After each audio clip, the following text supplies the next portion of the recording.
Well, I gotta tell you that the way in which you described SegWit, which prunes the witness side of the blockchain, of the block, basically, when it gets constructed, and you don't have all the data there, it sounds pretty sweet to me because it adds more privacy, more deniability to the system.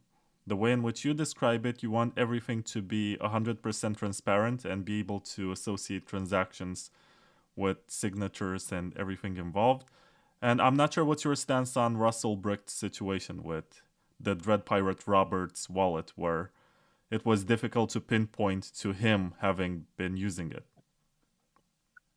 Well, that was the well, I just made that point.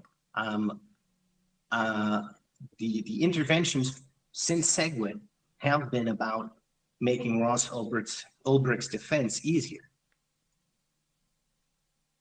That's an interesting theory. It's the first time I hear it. Well, aren't they? I mean, so what do you think about Ross Ulbricht?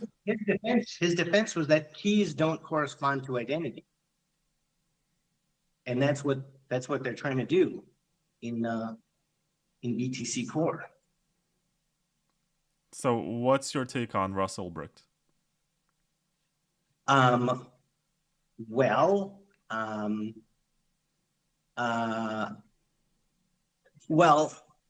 Ross Ulbricht didn't understand Bitcoin well enough, because he believed that it was going to be good for the black market, but really it's not very good for the black market. So unfortunately, he made a big mistake. Well, is he still the libertarian hero that you were claiming he is like a decade ago?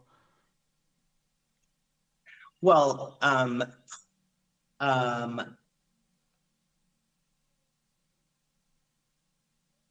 well, I would say that he certainly didn't commit a crime under a a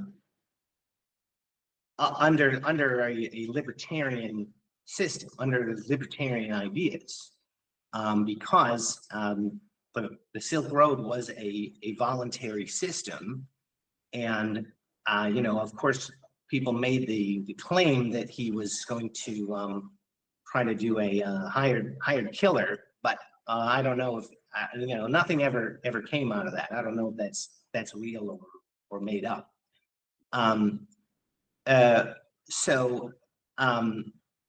But when we do entrepreneurship, something we have to do is focus on what we're good at.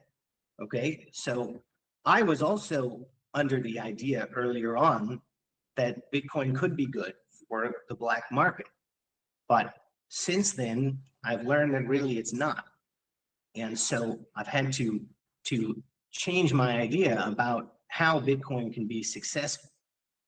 And so certainly libertarians should come to Ross Ulbricht's defense and rejoice in his pardoning by Trump. But I think as far as a Bitcoin entrepreneur, we should look at him as someone who didn't really understand what he was working with. He didn't really understand what a good business model is. And that's something that we do need to understand in order to make Bitcoin successful.